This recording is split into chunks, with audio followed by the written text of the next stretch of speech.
money, Jordan Belfort. Stacking penny stocks while I'm flipping these birds. Sipping on Ciroc, trip 'em up with the words. I done popped the Molly and I think it's be my third.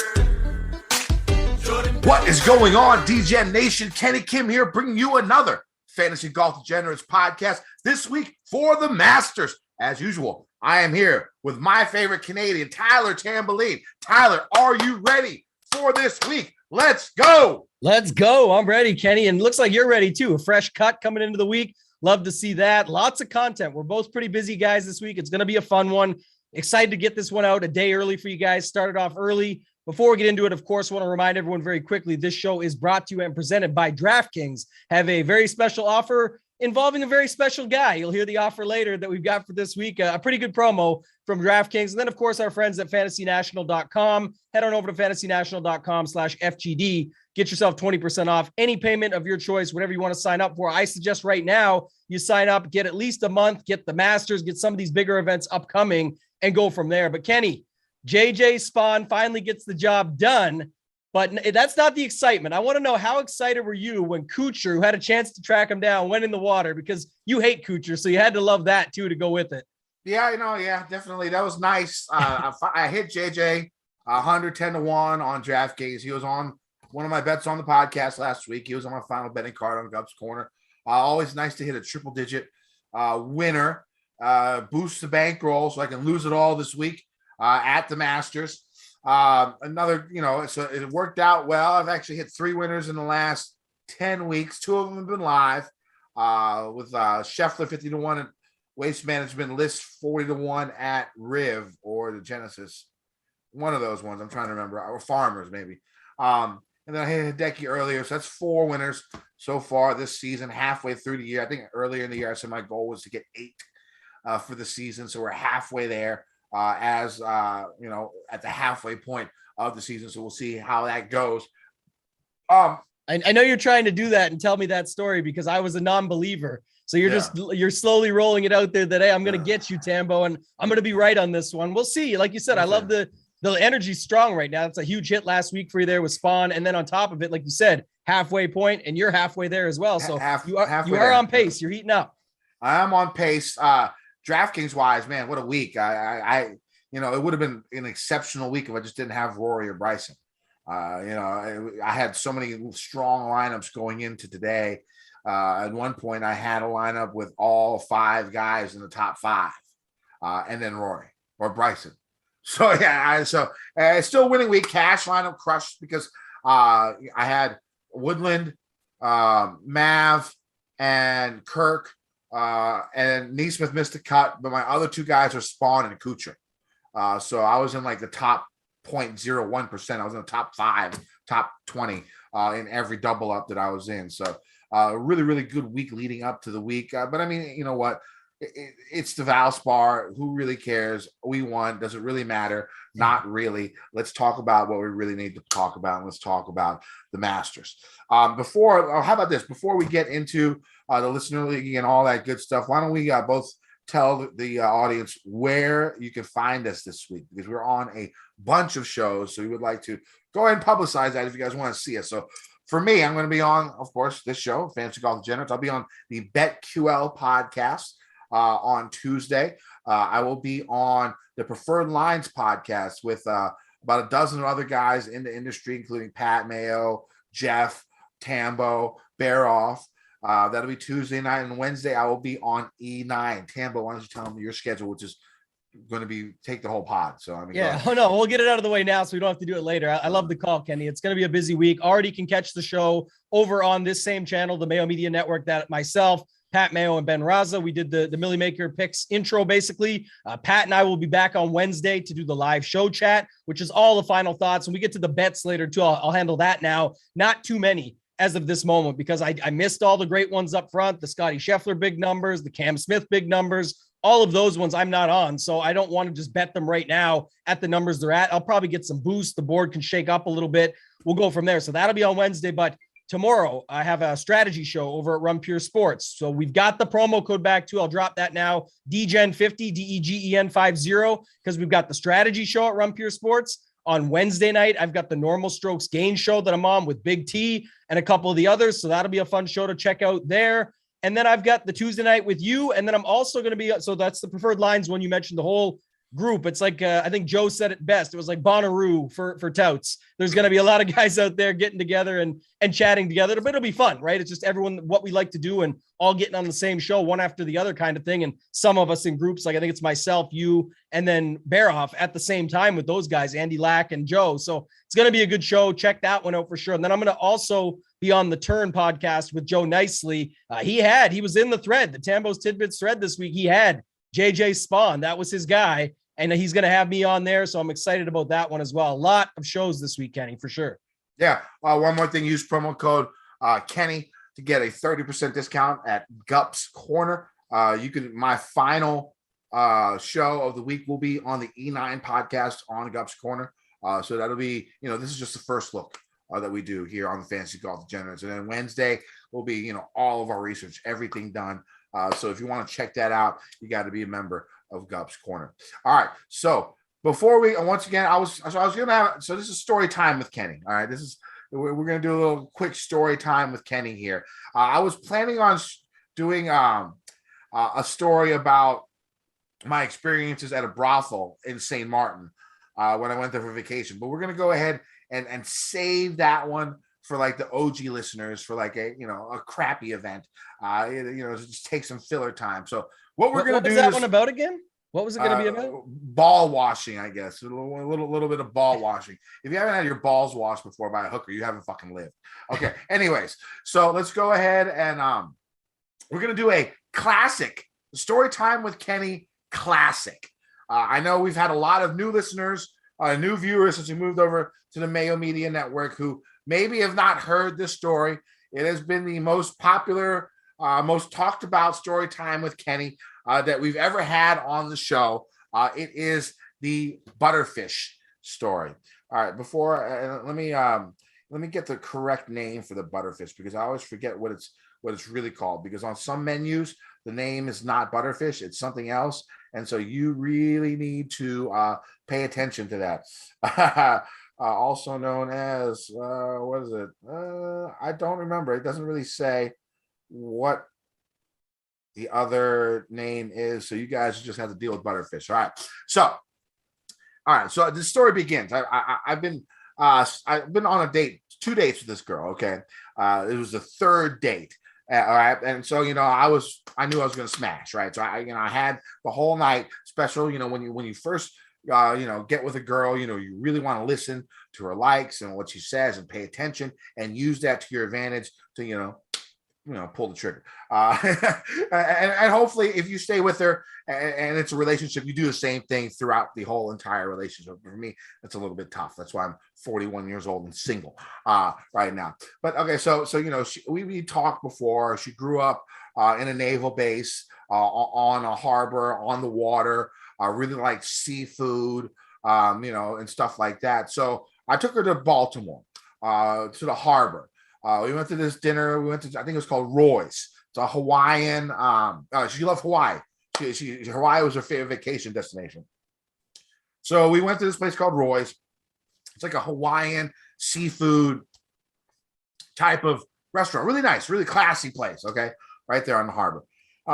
And so we get there, and it's always good to have ladies think that you're always up for anything. You don't want to look like somebody who's just not game for stuff. That you're sort of an extrovert. You know what I'm saying? So I looked at the menu, and I'd never heard of this fish before.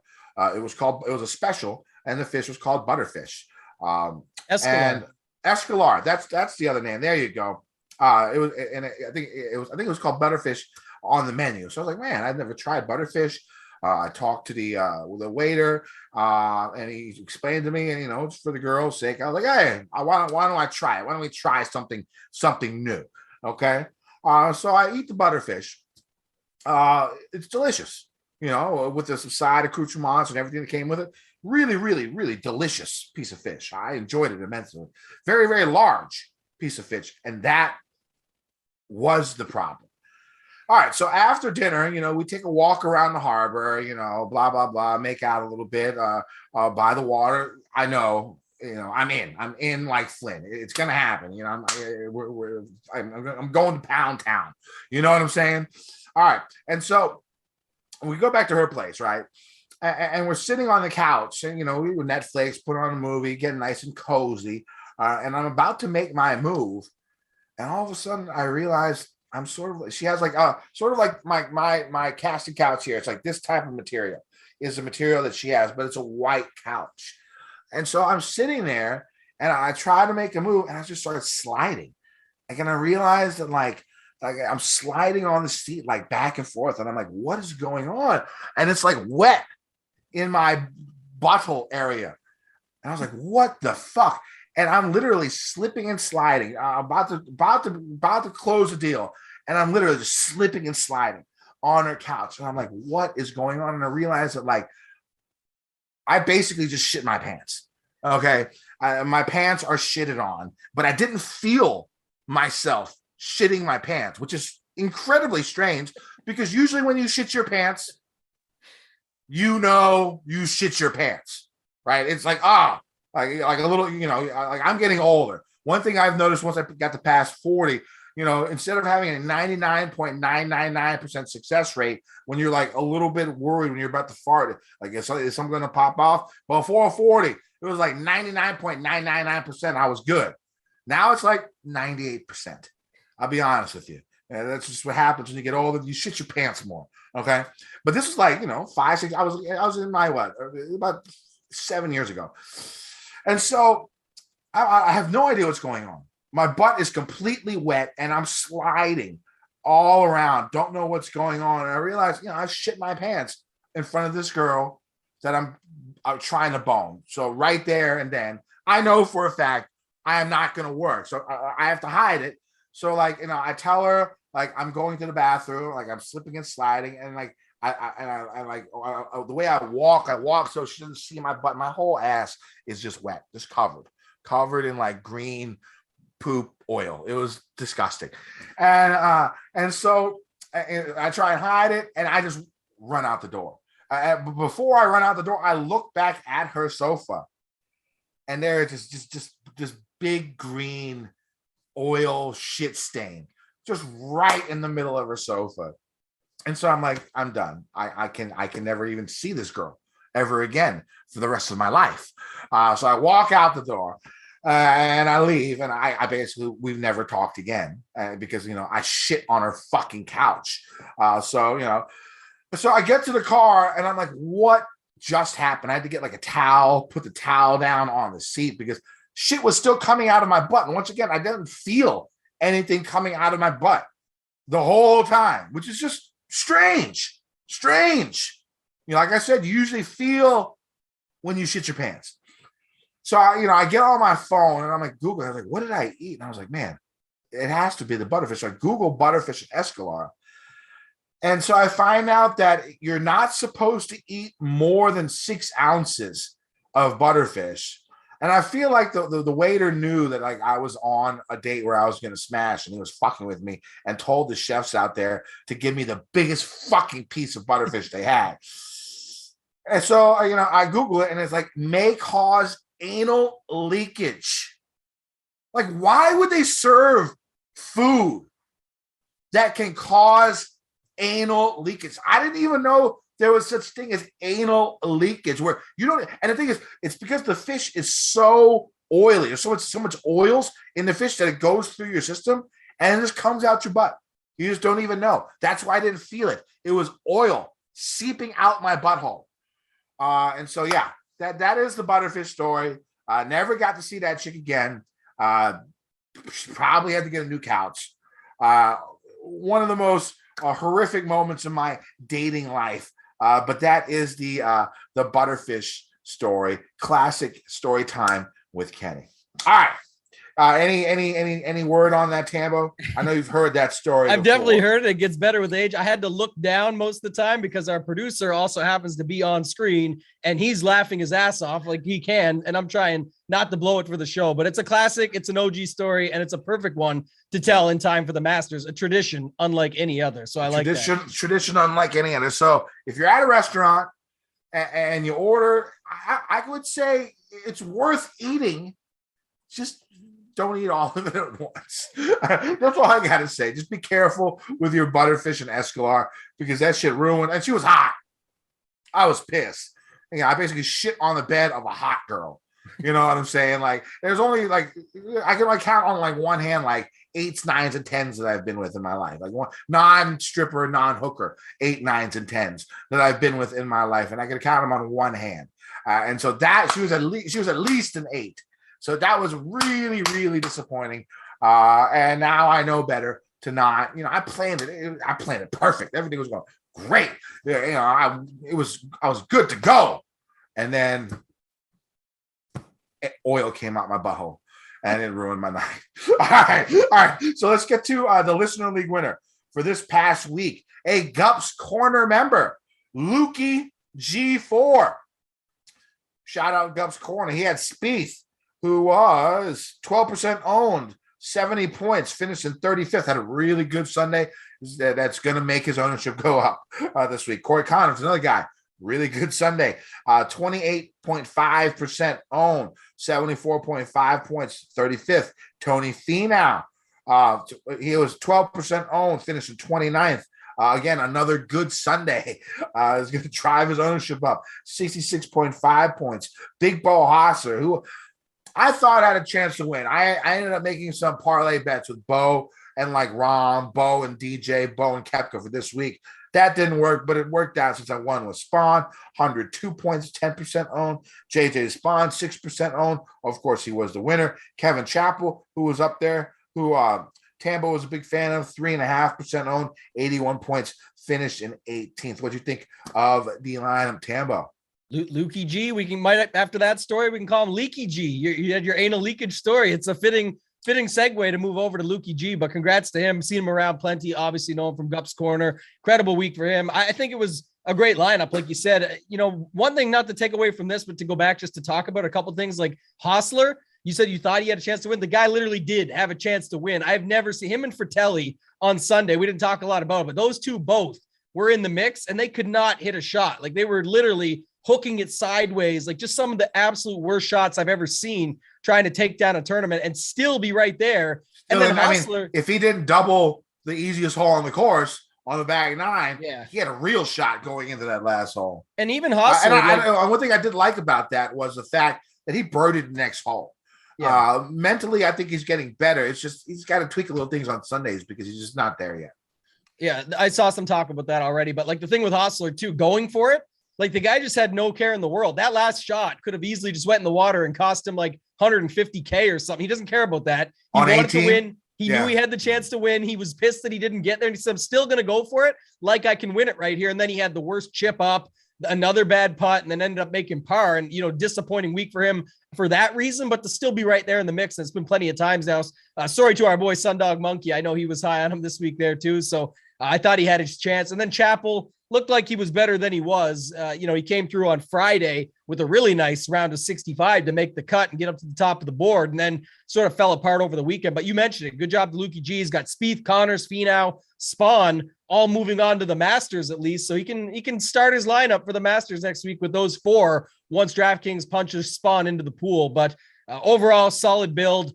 Other last thing, Kenny, too, the strategy. I know you tweeted at me a couple times about it. We had the right strategy. Like it just, I actually messed it up royally. I didn't talk about my week, but just real quick, like no excuses. I have it right there. Nobody cares, work harder, but the lineups where you just leave 1,000 on the table, like it was just easy to leave Bryson and drop him down to one of those guys like Connors or even Keegan or any of those guys that made the cut and still at least came through and would have closed off a bunch of those 5 out of 6 lineups with Bryson or with Rory and some of those guys. You could have just left that money and been no problem. And make your notes of that for next year at the Valero Texas Open. It's going to be the same always. Even like a guy like Spieth comes through and gets on this winning lineup, you didn't necessarily need you definitely didn't need his 69.5 points. There was, 15, 20 guys easy that beat him. So you could have had anybody else in that spot. It just worked out with how people mostly round out their roster with the money, full salary. So good. Anyways, good job to Lukey G. We'll see him in the 3-man this week. It's going to be a good one. So the Masters is always fun. Other than that, I don't got nothing else on this, Kenny. All right. Before we get into, we'll wait. Let's go ahead and go over the Masters course preview. Now, most guys, we know what the course is, but I'll still go over it for you guys out there. Augusta National Golf Club now is a 7,500 yard plus, par 72, 4 par 3s, 4 par 5s. Par 5s are where the majority of the scoring comes from, as they are the 4 easiest holes on the course. There's 6 par 4s over 450 yards. Those are going to be where golfers are going to need to just hold on and try and make par. There have been a couple of changes since last year. The big ones on the 11th hole. They added 15 yards to the hole and gave golfers more room on the right side of the fairway to deal with. So they have different areas of attack now, where you just don't have to go left on that hole. You can go right, so it opens that hole up a little bit more. And even with the length, I think it might make that hole, which is one of the hardest holes on the course, just a touch easier, because they opened up that right side of the fairway. They added a little bit more room on the fairway on the right side. Another big change is they decided to go old school and eliminated some of the rough that has been added in certain areas over the last decade. If you remember the Masters decade plus ago, I mean, there was hardly anything over, quarter of an inch grass that you saw. In the last few years, you've seen a little bit of rough, maybe like an inch and a half in certain places. Now, in a lot of these places, not all of them, they didn't eliminate all of them, but in some places, they eliminated that inch and a half rough and cut it down back to, almost fairway size rough. And so this could have a big impact, as some, bailout zones off the tee will now have the short grass, which in turn will make wayward shots go even more wayward. That little bit of rough would stop balls from going too far, whatever misdirection the ball was going. Now they're just going to keep going. And another thing about adding the short grass and eliminating some rough is that there will be more spin on the ball from these areas, which used to be rough. The rough has actually helped golfers on holes with huge false fronts, because the lack of spin kept the balls, on the green instead of rolling off the front with that spin, into collection areas. Now, this is going to be more prevalent, and I think it'll make around the green play a bit more important than it has been the last decade or so. And I think, it could make the course play a little bit more difficult. You're going to have more short game is going to be needed. There's always more short game is important at this course, but it could be even more important this year with balls rolling off and more into collection areas and stuff because of that lack of rough. You're going to have more spin hitting irons off of that really, really short grass. Now, off the tee, golfers will see tree line fairways above average width, bunkers and landing areas, and light rough.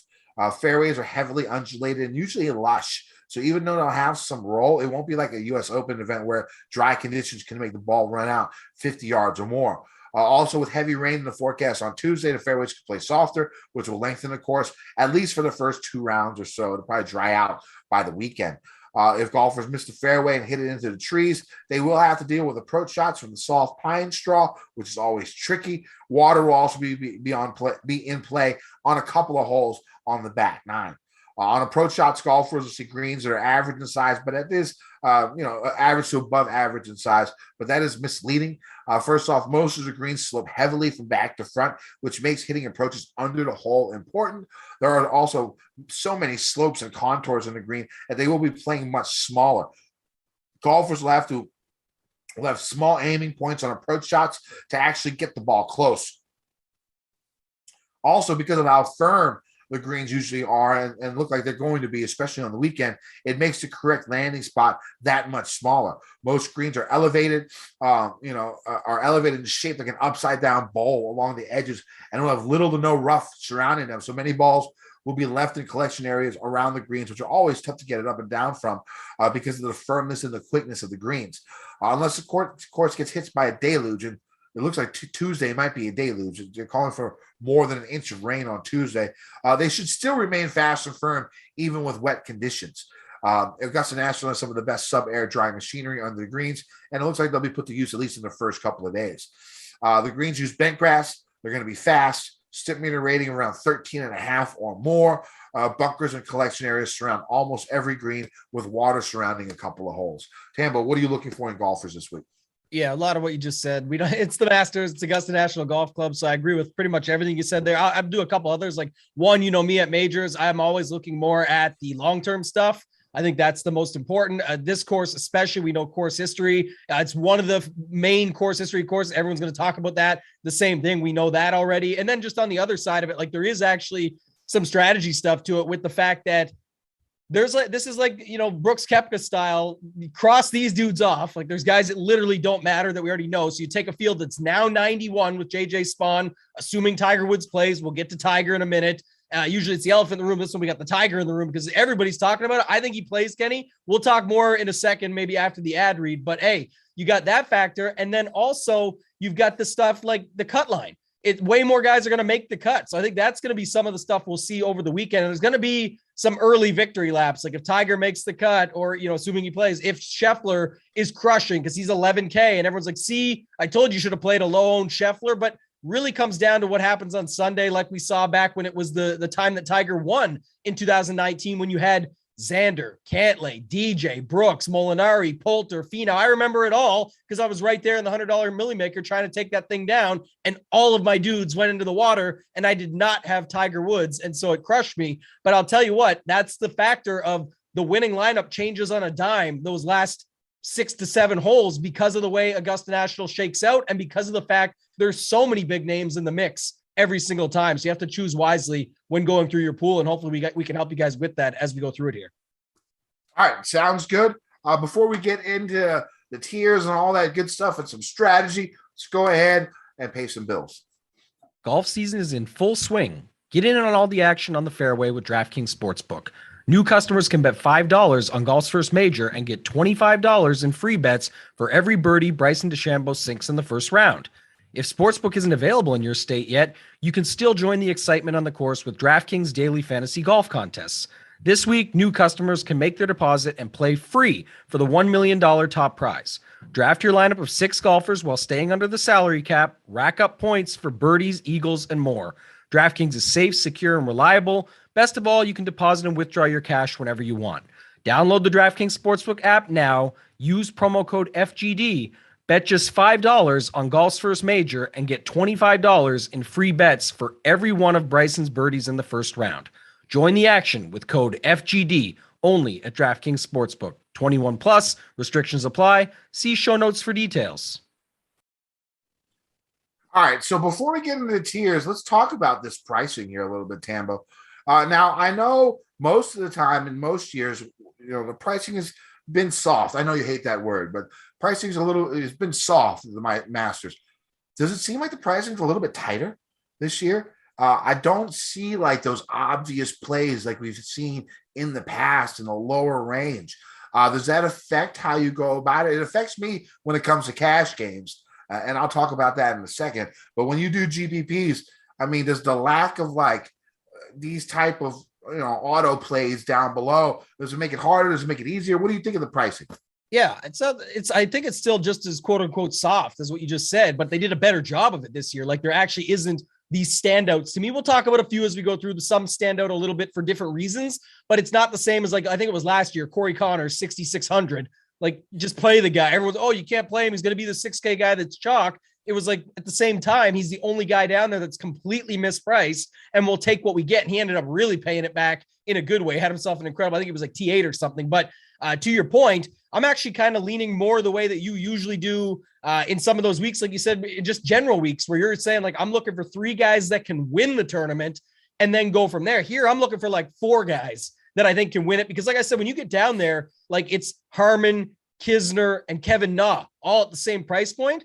That's hard to decipher and say who it actually is, to my point previous. But the main thing I'm saying is you can't just, hope that one of them, as long as they make the cut for me. No, that's not the case at all here. A bunch of dudes are going to make the cut. In fact, very few are going to miss the cut, likely that are actually have some ownership into the pool. So you're going to need a lot more than the T49 or whatever they pull off on Sunday that can crush you. You're going to need the guy that's in the top 20. So I'm looking at it that way this week, Kenny, and I'll build some more balanced builds. But even coming from just, the show I did on Saturday, recorded with, or actually it was Friday with Raza and Mayo, I've already come around a little bit on just using some more of these guys at the top, because it just looks like they're the best plays. The more you dig in and the more you look at it, and we'll talk about it here in a second with more guys in the 10K range too, right? 10 up to 11K, Scotty Scheffler, there's like 7 guys. So I definitely think you can use more than normal here.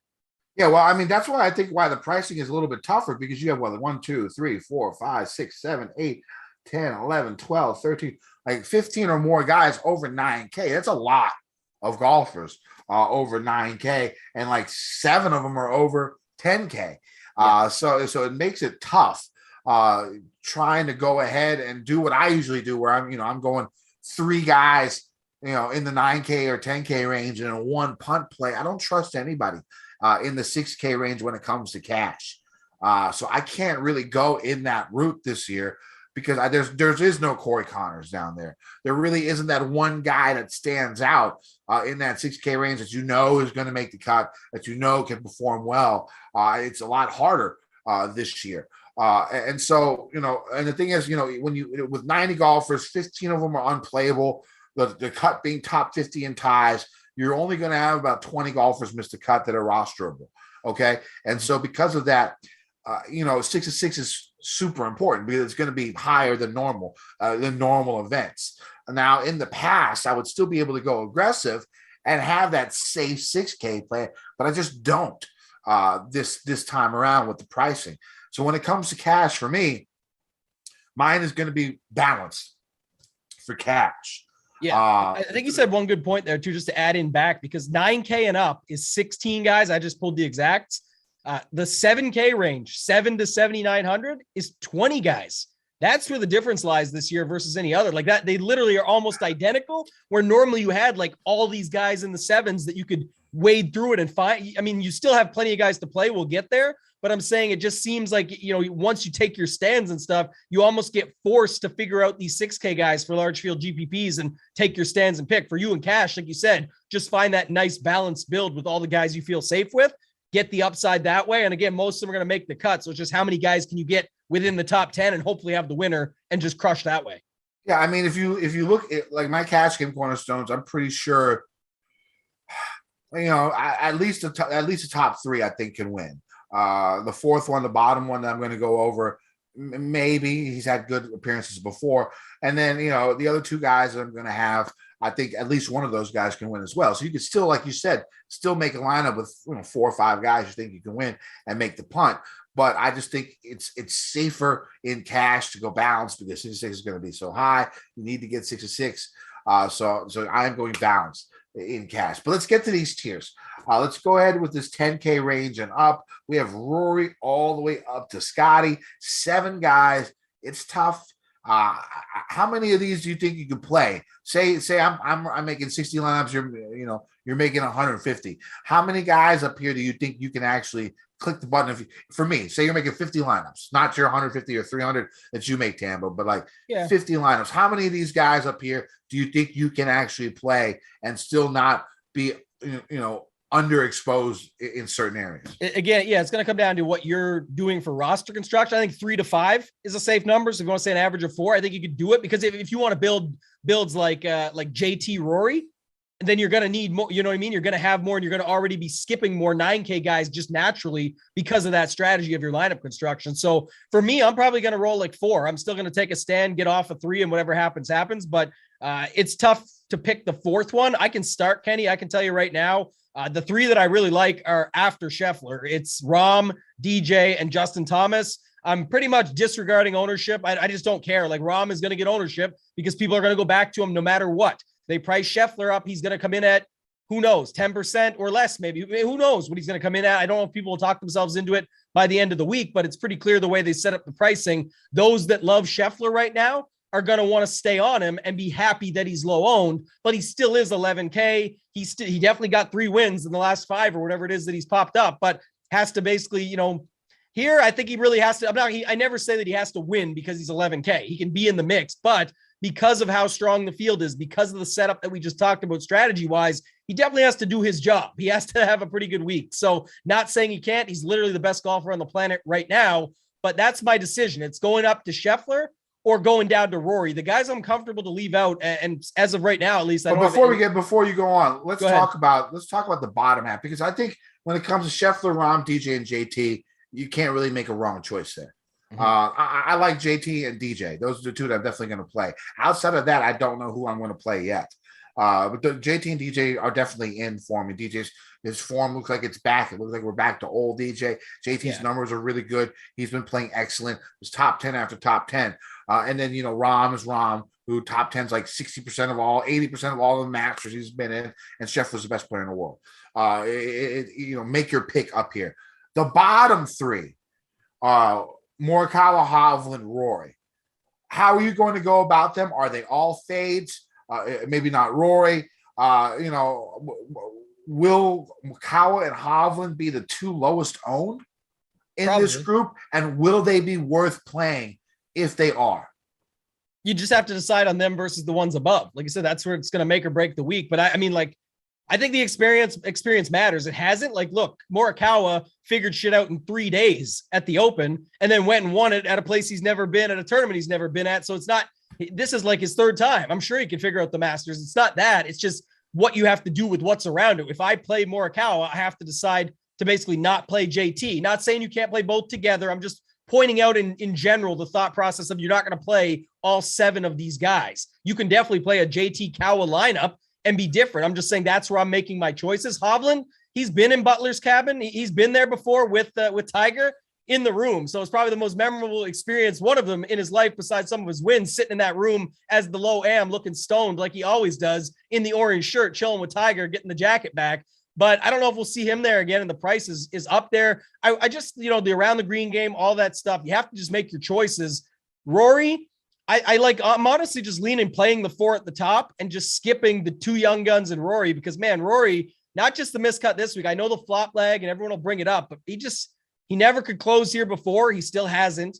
He definitely didn't show me much last week. And what I thought, Kenny, last week was that if he skipped the match play and he was practicing and getting ready to try and close out this career Grand Slam, that he would come out and show us something. He showed nothing. And sure, it's Rory McIlroy. That's the thing about this top range. Everyone can tell their own story for every guy, but you have to make your choices. And I feel much better about Rahm, DJ, and JT and just getting overweight there. And then, make your differences in these next tiers, because like you said, you can make a case for everyone at the top. I don't know. We'll see if that's what makes or breaks the lineups. If, Morikawa ships it, of course, that's when you're going to need him. Hovland wins it, you're going to need him. But, that's the obvious stuff. What are your thoughts on these 2 young guns and then Rory after what you saw last week? Now, I did say I think now with a little bit with the way the course is set up this year, that around the green play is going to be a little bit more important than it has been, even though it's been an important stat for the Masters all throughout the years.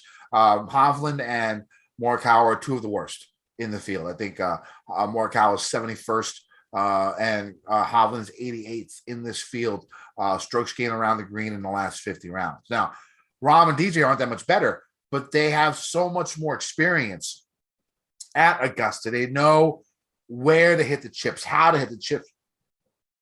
It's become second nature for them because they've been there for so long.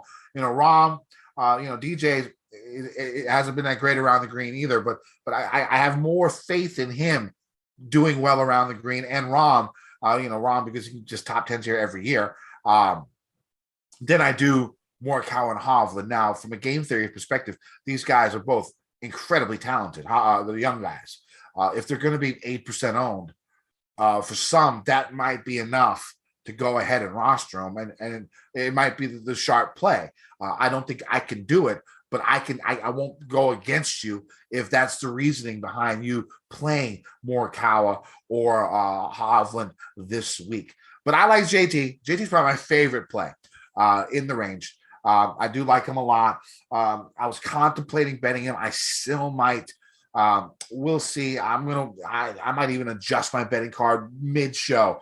But we'll see how that goes. All right, so let's get to this next range. 2 of my cash game cornerstones are going to be in this range. First is going to be Jordan Spieth. He's going to be highly owned. But I mean, his record here speaks for itself, whether he's playing poorly headed in or whether he's playing great headed in. It doesn't really matter. This is just some place where he does extremely well. And I don't see him missing the cut. And of course, he can win. So first cash game cornerstone, Jordan Spieth. Second cash game cornerstone, Brooks Koepka. $9,400. Again, it's a major. It's Koepka. He looked decent at the match play. He looked pretty good out there, beating Rahm in that Sweet 16 match or quarterfinal match or whatever. So you don't really have to talk too far into talking into those two guys. Pretty easy plays, self-explanatory. Spieth, Koepka, first two cash game cornerstones. I really like Cantlay this week for GPPs. What do you think about his ownership? He hasn't done much here recently. He hasn't played that much. Do you think his ownership? I know if it was like a month and a half, 2 months ago, would probably be sky high now. What do you think? What are you thinking? 12%? Maybe. I don't think it can be there though. I think the reason is we didn't talk about it yet, but like Cam Smith, right? 9,900. Jordan Spieth, no matter what at the Masters, 9,800. Xander, everyone's favorite darling at 9,600, who I think people think will be sneaky, but won't be because he always gets ownership, kind of like an expensive Tony Finau. And then you've got Brooks Koepka, the major crusher. Like, what's the number? Justin Ray posted out. He's like 70 strokes ahead of DJ since 2016 at all majors. And that's ongoing. That's a decent sample at this point. We're in 2022. That's a pretty good sample, 70 strokes better. He does just show up. So I think Cantlay's ownership will be completely under control. And I think it's very easy to get overweight on. I like Cantlay quite a bit. One thing we talked about also on the show the other day, Kenny, I'll get your thoughts because probably if you hadn't watched it yet, like this was just one thing that kept coming up is that the course history focus, it is key. We know this is like the number one, it's like this, the Sony Open, Waialae there, and a couple other places where course history is so important. But at the same time, I think that's also almost getting outweighed to some of these ownerships. Like it's as if it's the only thing that matters. So people are like, oh, Cantlay, he's been horrible here. There's no way he could show up.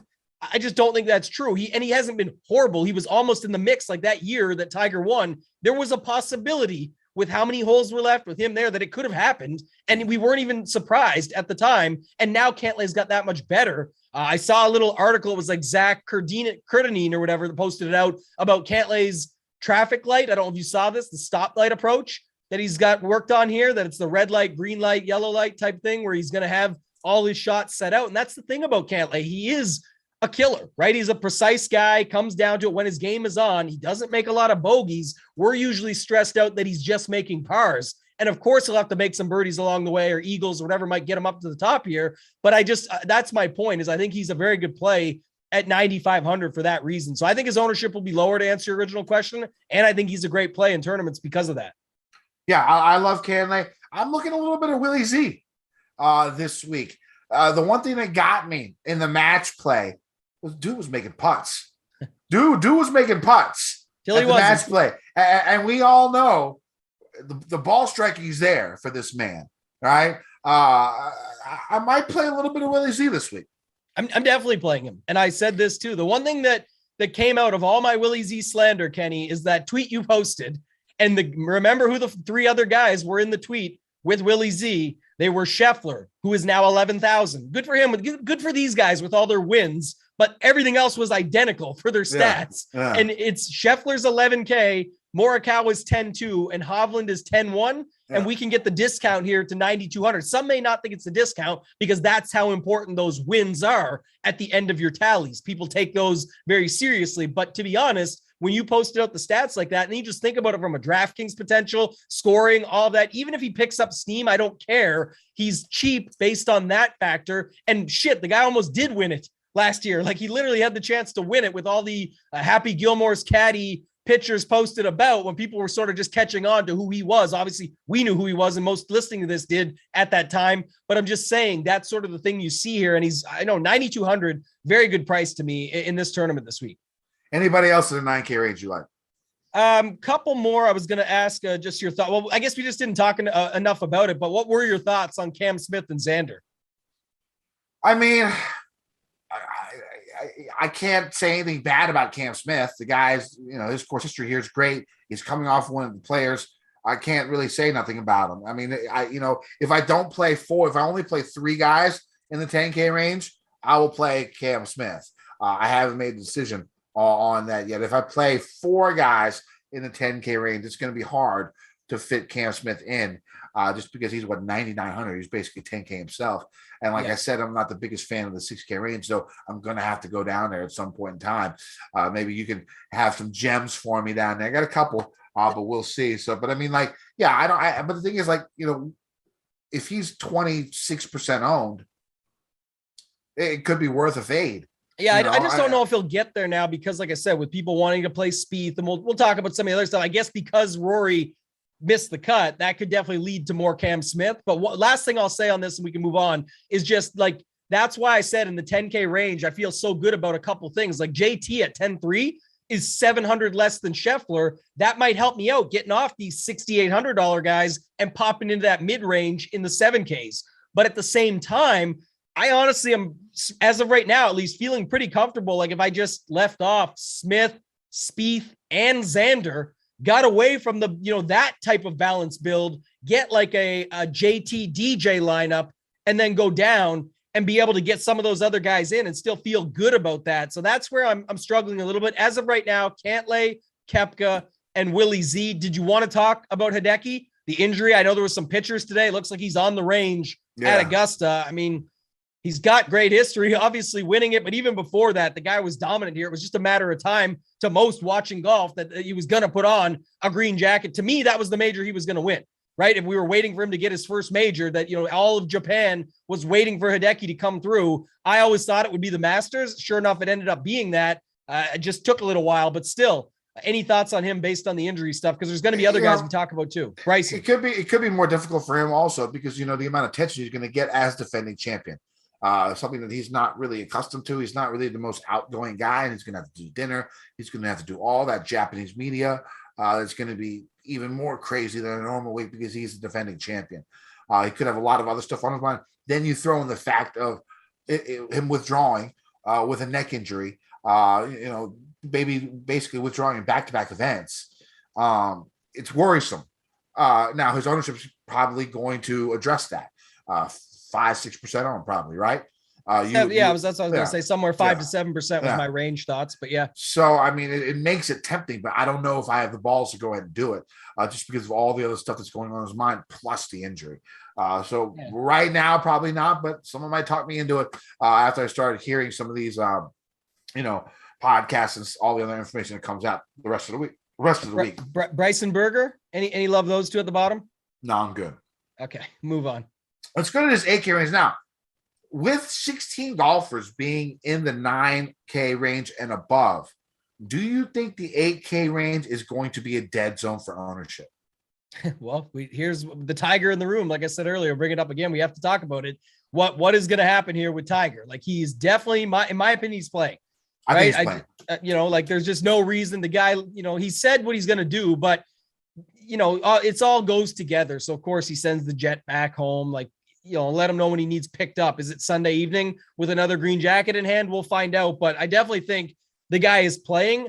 I also think I'll do mine first. I don't mind, telling you my thoughts and getting yours, just to the fact of like, he's not the type of, I just don't see any world where he's teeing it up to just check things out and see how they're going. Like he's playing the practice rounds. He knows how he's playing. If he's shooting 80s in the practice rounds or something, or if he's only playing 9 at a time and putting up horrible numbers, then maybe that's when he backs out. But all the stuff about him walking it and not playing any action, like, does he need to? It's Tiger Woods. It's Augusta National Golf Club, a place he knows, play it with his eyes closed for the most part in some of the stuff, Kenny. So I think if he's teeing it up, Rick Gaiman posted it out today, like the Circa had plus 140 to make the cut. And I said to him, like, this to me is insane. I thought the odds were backwards. Like, how's he not making the cut? Like, that should be the one that's minus 300. If he's playing, he's making the cut. Like, there's no way. I know, who was it? Kyle Porter went on and said, like, there's no way he's playing and he's going to win. That one could be one of those, the media things from 2019 that backfires. But I do have a hard time seeing him win the thing. I also struggle, even in daily fantasy this week on DraftKings, because if he makes the cut, is it something that ends up being a T40? And that's still a huge accomplishment. He did his job and he made the cut. It's fun to see him back. What are your thoughts on Tiger Woods? I think he's playing. I think he'll be popular. I don't know if I'm going to play him. Now, again, I said the same thing in 2019 when on all these radio shows, was on USA Today online, was on NBC Sports online. I had a little blurb with like a bunch of other guys in the industry. And I was on 670 The Score in Chicago. Like, Tiger is not going to win. There's no way he can win. And then the motherfucker won. And once again, I haven't been back on any of those things since then. So, so that always sticks out on my mind, so I can't really say he can't do it. I'm not going to do it this time. But I don't think I'm going to personally use him. Now, when we're getting into this 8K range, I do think it's a dead zone. And I think, there could be a lot of sneaky plays in this range. I think, first off, my third cash game cornerstone is going to be Adam Scott at $8,300, who's been playing decent throughout the year, and he just never misses the cut here. Again, another guy who I think can win. I know Pat Mayo is big on him. I'll put the bet on him for this week. There's really not too much to say. The crazy thing about Adam Scott now this year, we all know his ball striking. We all know he's been one of the best out there on tour for decades now, but he is second in strokes gained putting in the last 50 rounds in this field. That to me, if he can do his normal ball striking thing and be the second best putter in this field, he can win. He can win. So Adam Scott is going to be my my third cash game cornerstone. Now, you look at where is Adam Scott betting wise? 55, I think he's down to now 60. He was 66 to start, I think. I'm adding Adam Scott. I'm taking off someone and I'm adding Adam Scott to the betting card. Okay, and so, Finau, you think he's going to probably be popular now. Top 10 machine at Augusta. The one guy I think that you could pivot off of a double-digit percentage owned Tony Finau is Tyrrell Hatton, right underneath. The guy has been playing excellent golf here recently, had his best Masters finish, I think last year, finished in the top 20. All his numbers, iron game, really good. Good with his longer irons, good on par fives, good from 450 to 500 yards. I really like Hatton as a pivot off Finau, who I think will gain popularity once again because it is Augusta. It is a major. You're going to see him 12 to 15% owned. And I'm hoping Hatton you can get at around 10%. And save some of that. So I like Hatton a lot. And I like Usti up top. Again, we're back to not very highly owned Usti. And I know that's your favorite type of Usti, Tambo. And so I like Usti up top. Again, a guy who I think is going to be overlooked in GPPs. So I like Usti up there. Who do you like in his 8K range? Yeah, I love this range. And it goes back to, again, my original theory, like I said, on how you're building this week, how you're constructing, why I like playing more of those 5-figure guys, because then you can do that. If I just want to play Rom as you in a Rom lineup or in a JT lineup, whatever it is, and then drop to this 8K, I can pick up 2 or 3 guys here that I don't mind playing. And I think if you look at it, it's like Lowry is one guy I like for sure. He's playing really good golf right now. He has that around the green game that we talk about. He's got the same type of form as when he went into the Open and won near his hometown. So I like that. I like Sam Burns. Sam Burns, I was saying this on the show the other day. I'll get it repeated a bunch this week, but I think just for me, the guy has been winning. He won at the Valspar, which was very recent. Like he did, not just because he won me a bunch of money. That's what Mayo tried to say. But at the end of the day, it's only his 5th major, which is crazy to me. But the overall moxie in the game that he's got, the numbers, the betting number on him is already, I think it's like 40 in some places. Like he's a guy that I think could actually win the tournament, and he's 8,600. He's a guy that does, I called him Tony Finau heavy because we call guys that are, this guy's a Corey Connors light. Well, this is the opposite case. He's like a Tony Finau, but actually closes and wins tournaments. So I'll call him Tony Finau heavy as Sam Burns. I like him at 8,600. I like your Adam Scott call. And then the other guy, I love the Hatton call. One thing I brought up that you just made me go look it up because I wanted to get the numbers now. So even before what we've seen him do on the PGA Tour recently, like the 2nd at API, the 13th at the Players, good at the Valspar, everything, even match play, he played good, but he was doing it in Europe before, T4, T6, T9. It's the form that you want coming in. And Finau is a prime example right above him where, like I said, I'm just comfortable not going there. I'm kind of glad he had the good round today. He does have a great history here, even off the twisted ankle that first time out. But it's one of those things where I think it's the course history. He's just getting overweighed with the couple good rounds and now a good tournament at Valero Texas Open, like is what it is. I even like Neiman, Kenny, above. Just looking at it for Neiman, won the Genesis, which is on bent grass. And then we made fun of him. Remember the tournament he lost in the playoff, eating tacos and hot dogs on the bench there with Sergio Garcia, his buddy. Well, Sergio's pretty damn good at the Masters himself. Maybe a few tips, hints, tricks, things around the way. So the ones that stand out to me are Neiman, Scott, Burns, and Lowry. But I like your hat and take as well. That's 4 or 5 guys in this range. And that's why I'm more okay getting heavier in this range for the tournament this week. All right, that's good. Let's get to the 7K range. I'll just go ahead and do my final cash game cornerstone. It's going to be Corey Connors. Now, I know some people will worry about fatigue, but he did the same thing last year. He played Valspar, played match play, and came in and finished top 10. I have no worry about that. The guy is just, and he's been very good at Augusta in his couple of appearances. Yeah, so I have no problem. His iron game, of course, is a strength. It's been getting a lot better. Tee to green, he's also strong. He's also good from 450 to 500 yards. So my 4 cash game cornerstones this week are going to be Jordan Spieth at 9,800, Brooks Koepka at 9,400, Adam Scott at 8,300, Corey Connors at 7,600. Still leaves you 14,900 under the cap to go ahead and fill out the rest of your lineups. A couple of 7K guys on there, no problem. So that's going to be my cash game cornerstones for the week. Other guys I do like in this 7K range. Up top, I'm not the biggest fan. I want to see how Casey is. He has back spasms. Didn't play in the Valspar, withdrew from the match play.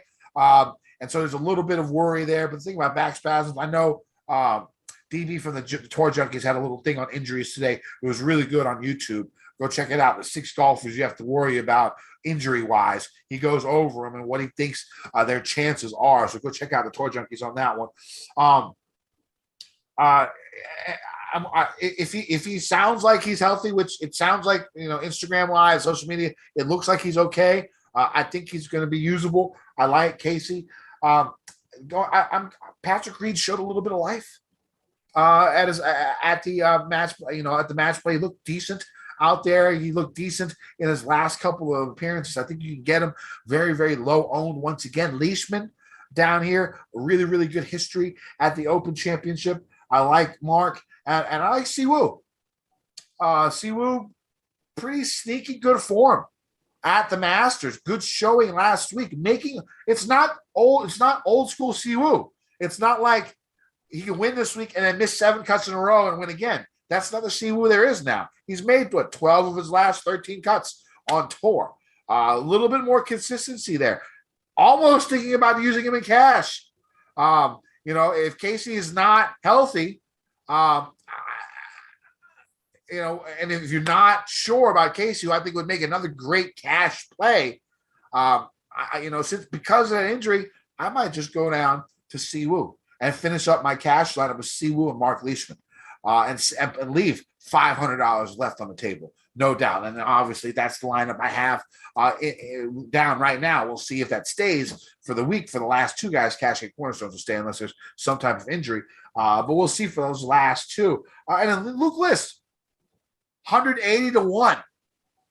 He's playing pretty well. This seems like a course where he could bomb it out there and do some things and maybe shock the world. 180 to 1 doesn't seem bad. 7K, not a bad price. We'll see how popular he is. But for a bet, 180 to 1, if you got each ways, if somebody's got books are doing like 10 spots each way, 11 spots each way across the pond. I wish we had those here in America. But I mean, if you can get that, that doesn't seem like that bad of a bet. Who do you like in the 7K range? Yeah, a bunch of guys. Like you said, if I'm, 4 guys up top, 3-4 guys, and then 4 guys in the next range, like I just talked, I'm only at 12 or 13 guys so far, and I want to finish out here. So this is where I'm saying you want to pick 12 guys. I got no problem with it. I think to hit on the ones I like the most though, Russell Henley, Fleetwood, Casey. I think Casey's going to be okay. I hope that it ends up like the Players where he's not that much owned. It's not about the result. It's just more of like coming in where people just talk their way off of him. I think his post on Instagram basically said like, let's go, excited for the week. So, I'm kind of interested in him there. Corey Connors is just a good value. You talked a little bit about Reed showing some stuff, but one guy to me still seems cheap, and we were struggling with going back to this guy. We said we wanted to see some of him. Our boy, who we've talked about for a while, Webb Simpson on this show. Valspar two opening 67s to start that baby off. I bet him 100-1. I bet him. Yeah. I mean, he's a guy that could actually see do it. And Rose is right there below him, who then that's a guy based on just history alone, but he just is very good here. So 7,500, I think I can go to him. Going down, not as many at the bottom. I like your Si Woo call. I'll pick a couple of these 7K guys, but Bobby Mack is definitely going to be in the mix. He's a lefty, Bubba style. He's been great at majors. Not a lot of people go to him. He wasn't terrible this past week. Could have been better, but I'm just saying it wasn't a bad showing for him by any means. I think he's a good spot to go to here. And then Cameron Young. I mean, this is something. This guy, I just pulled it up to just jog my memory, Kenny. But even at the Genesis, people say, oh, it's a debutant, all these things. Sure. But like he can come out in top 10. The thing, if he goes to the Genesis and came in second to Neiman when it was Morikawa, Hovland, JT, Adam Scott, Rory McIlroy, Xander, like look at the guys he's in the mix with, didn't break a sweat, like just went out and did his thing, 66, 62, 69, 70. Like that's a good week at a very tough course at the Genesis there at Riviera. So I don't even mind Cam Young at 7,000. And I like that they didn't put him at like 6,400 where more would jump on. I like that they made him 7K, but Luke List, obviously can make a case for him as well. Everything you said about him. Well, I mean, Cam Young, you got to think this course, it seems like it should suit him. He's got complete game. Really good, really long off the tee, really good on par fours from 450 to 500. The main thing against him is this is his first time. And you don't see, so maybe you don't expect a win from him, but a top 20, top 15, it's possible. And a top 20 for a guy at $7,100 can help your DraftKings lineups. I don't hate that. And to your point there, and it goes to what I said earlier, that's again kind of like the course history being overblown. I think we've seen this all season long. Like Chad Ramey just won a tournament. This ain't the Masters. What I'm just saying, when people are seeing the Rameys, the Schefflers, the Davis Rileys, some guys going out, even other guys having good rounds, Taylor Moores and Lee Hodges and all these up and comers, Cameron Young has been right in the mix as well. This is a different class that we're talking about.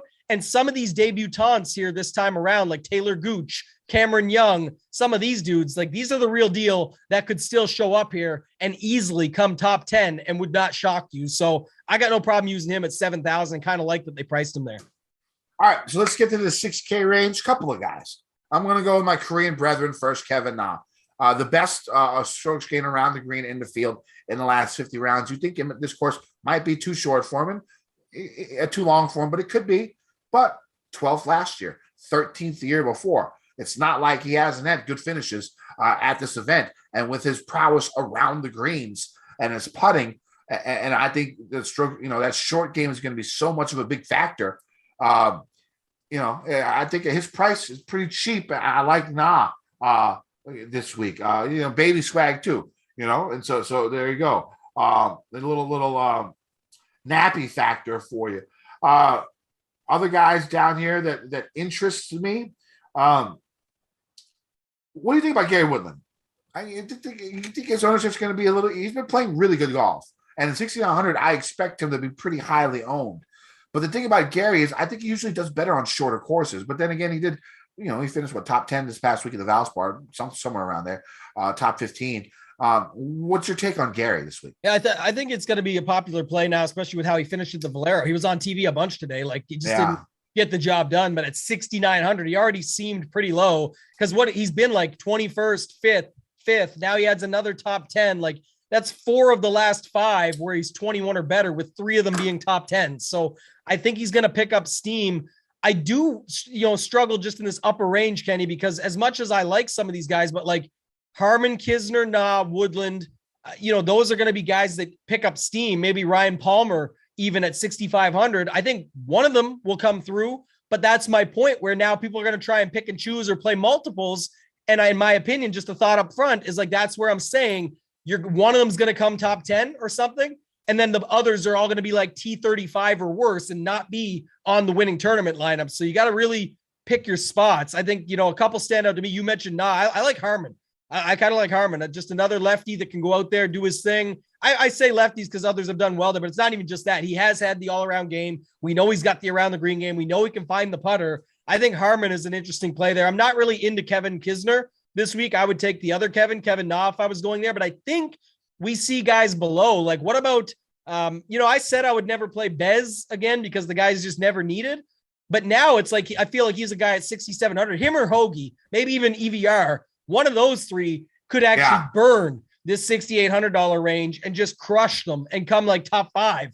And I you're like all oh, three shit. of those guys. I think those three guys make a lot of sense. You know what I mean? So when people are going Woodland, Kisner, Harmon, Na, and they're, I'll just pick 2 of them. What about just playing Bez, Hoagie, and or EVR? These are the dudes that I think actually, and don't forget Thomas Peters is there as well. The guy was like 4th here a couple years ago. So he's got the complete firepower to show up and actually top 5 it.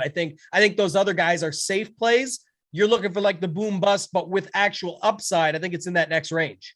Yeah, I like Hoagie a lot. He actually comes up 11th in my model in the whole field in the last 50 rounds. So, yeah, I mean, Hoagie is there for me. Bezuidenhout, of course, short game, really, really strong. Minuscule ownership, probably, because he hasn't been performing as well as many people have thought the last few times he's been out. So I like those 2 plays a lot. If we're going down just a little bit deeper, maybe a little Zach Johnson, maybe a little bit of old guy up in there. Had a really good, strong finish this week at the Valero, 6,300, 6,400 could be worth a flyer. Danny Willett, 6,300 could be worth a flyer just because of his strong short game. And we know his success at Augusta. Anybody else? Varner, the guy I'll take a little bit of a stand on. I just think in the general, like of ball striking and the par 4s you talked about, all of that. He got his win in Saudi. That was the thing, but still had some other good results. But 5 of his last 6 haven't been horrible. Hey, that field in Saudi was stacked too. Yeah, it was basically like a Masters type field. It was at least up top. And the guy he beat, Bubba Watson, who came running down the tunnel, he's had pretty good success here. Not that they correlate at all because they don't, but just funny that that's the guy that he was up against to kind of take down at the end. And Bubba's got such a great history here, obviously. So, I like Varner, though. I think at 6,600, he's a fair play. I think Stewie Sink is the old guy I would lean on over Zach Johnson because Zach Johnson popped today. And so that could, get people there. Other than that, the only other guy I kind of like down here was Mackenzie Hughes, 6,300, Canadian Jordan Spieth, right? We talk about it all the time. I guess the last thing was we didn't talk enough about it, and it'll come out. That's why we talked about all the shows that will be on throughout the week. But the weather looks like it actually could be in play here and be a factor. Like if it's a really tough week somehow, then I think like Bez and Kevin Na and guys like that and Harmons, those are where they would come up more. I would want those guys more than these firepower upside dudes. So that's going to make some changes to it. But overall, of the 91 guys that we plugged it down to like 25 to 30 that we talked on specifically each, that's kind of where I'm at. And then I'll finagle it from there based on how we're going about the week. So with the weather. All right. So let's get to our betting cards for this week. I know you only have 2. I have 7. Okay. Now here's the thing. For the first 5, I'm not going to place the bet until tomorrow because I use DraftKings Sportsbook. They are our sponsors where you should be doing your bets too. So they usually reset on Mondays, and there's so many golfers under 20 to 1 that, I mean, if they keep it like that, it sort of sucks. And I think they're going to change some of these numbers tomorrow. So I haven't bet these 5 yet, but these 5 are 5 that I will bet. I'm just waiting for the numbers to reset. We are recording this on Sunday. First it's going to be Dustin Johnson, 16 to 1. Brooks Koepka, 18 to 1. Patrick Cantlay, 25 to 1. Adam Scott, 50 to 1. Tyrrell Hatton, 50 to 1. So those are going to be my 5 bets. And then I have 2 long shots that I've already bet because I don't think those numbers are going to get any better. So I got Webb Simpson, 100 to 1. Luke List, 180 to 1. So that's going to be my card, my 7 bets for this week. And hopefully the numbers on the first 5 improve tomorrow. Yeah, I'm looking at something similar. Like the thing is, I didn't bet anyone at the top of the board yet. And I'll just go through it because I don't have a card really. I'm going to go through a strategy side of things for me is that first off, I think, like you said, the board, the numbers can reset some, but other books will offer boosts and different factors. Of course, we talk about DraftKings, but like you said, look for your numbers out there. That's the whole point of betting on golf. Find good numbers, shop around. And for some, they got the good numbers because they bought in early. Some have Scheffler at 50 or 40. Some have Cam Smith at 50 or 40. That's great. I don't want those guys now at their numbers. The other thing of it is like if I just bet, JT, Scheffler, Brooks, it's like that's all I should bet, because if I'm putting, let's just use random numbers, $100 on each guy. Once you have $100 on 7 guys and you're in for $700, the Brooks 18-1 is not really paying you out anything, because you lose all the other bets. So it's kind of a challenge I have there. The only 2 bets I have right now, Kenny, are from, earlier in the season was Homa. I took him at 125-1 when you and I did the season preview show, in hopes that things like the Genesis and those events that he'd be playing, he would crush and the number would drop. I actually still have the same number. So he's dropped in some places, but my book still has the 125, very commonly used book that people can get the number. So it's just, there's that there. Bubba, 75 at my book, down at other places. I got him at 100 during that sort of Saudi run where I thought he could win that. And then he had a couple other good events after. So those are the only 2 I have. Things I'm eyeing. I want to see Cantlay, Neiman, Burns, Lowry, and Hatton. Those are some of the guys I'm looking at. If I can get like a 40-50 range, maybe more, I'll be interested. And then I'm going to see what I'll do at the top with boosts. And once the numbers reset a little bit, the other 2 things I'm looking at, lastly, first round leaders. I don't have numbers in front of me yet, but the ones I definitely am taking, Fleetwood and Thomas Peters. Those are 2 that I have interest with, especially if you can get a nice each way from some of these promos people have on for the Masters, get them a top 5 spots or something. So Fleetwood and Peters, first round leader. Other than that, I don't have anything else. All right. Now I actually just went ahead and bet Hatton and Adam Scott at 50-1, because I don't think their numbers are going to improve either. So I have the other 3 bets. It's going to be, and it's really hard leaving JT off my betting card. So I think he's actually going to be my highest owned in DraftKings. So a little bit of a hedge there. And also, if the numbers reset and DJ and JT are the same, because I'm getting 2 more points, it's hard for me to go between them. So it was basically a toss up. So I went with the guy with the slightly better odds. I think DJ's 16-1, JT's 14-1 on the reset. If they get tied together, I might just go ahead and switch to JT on that. We'll see how that goes if they do reset the pricing, reset the odds for tomorrow on DraftKings. All right, one and done. I'm probably going JT. Yeah, I've got, I do have these 3. I checked at this time to decide between Rory, Spieth, and DJ. Don't like what I saw out of Rory. Could do like a Spieth hedge just because he does always show up here and somehow find the magic, even though the funny thing is it will be said all week. It was my boy Big T said this best, and I laughed today in Discord. He said, everyone's going to see that round from Jordan today and say, if Jordan just finds a putter, and this is where he putts well at Augusta, so of course he's going to find it. And he said, if I had a 14-inch cock, I'd be Ron Jeremy. And I love that line. That's so true, because you do still have to have it, or you have to find it. And everyone just thinks Spieth will magically find it, but he seemingly somehow does. And it's extremely tilting every year, no matter what form he's in. But I kind of like DJ. One thing I didn't talk about on DJ earlier, just to round out the pod, is just the consolation match was just a gimme. It was a gift to Corey Connors. He played very well before that. He had the course tying record at the Players round 4. Like, the guy just is finding the form for the right time. He's now get the win the majors, go on the yachts. DJ, family man, show up a few events a year and do his thing. Like, that's why, DJ is a guy to have in consideration at any major. He doesn't have to show up to all these other things. And he most definitely does not give a shit about a 3rd place matchup at a WGC for $167,000. He does not care. No, he does not. All right. So that's going to be it for this week. You can find me on Twitter at KendoVT. You can find my article on gupscorner.com. It should already be up. I'll have my final article on Wednesday over on gupscorner.com with my final betting card, cash game cornerstones. If there's any changes, there probably won't be. And my single favorite GPP play in each price range. Use promo code Kenny. Save yourself $30. You can also, like I said, you can also find me on the other things we talked about earlier in the show. Tambo. Yeah, all the things we talked about earlier. Of course, follow me on Twitter at ToeTag and Tambo. Got the thread coming out every week, Tambo's Tidbits. You guys can see it had a bunch of the dudes in it this week that were up there. Spawn, some of the others I can't even think about, but I basically saw the winning lineup, had 5 of 6 of the guys that were in the 15 in the pool. So check that out every week. It's free. I'm going to be giving away, I'll announce it tomorrow, 7 $100 Millie Maker tickets based on the 700 retweets of the thread. The 5 winners were posted last week. The last 2 for Valero this week has got like 230 or something. So I'll get those out there to you. And then lastly, Run Pure Sports. We talked about all the shows already, but Run Pure Sports, promo code DGEN50, DEGEN50. absolutely got to get over there. Every sport for one price. It's not $600 to add on. It's not anything extra that you have to do. It's all sports, one price, DGen 50. Sign up now, get in the Discord. All right. A tradition unlike any other. Huge fucking week. Let's go. Let's win some motherfucking money. DGen Nation. And be careful of butterfish. I've been getting dirty money, Jordan Belfort. Stacking penny stocks while I'm flipping these birds. Sipping on Ciroc, trip 'em up with the words.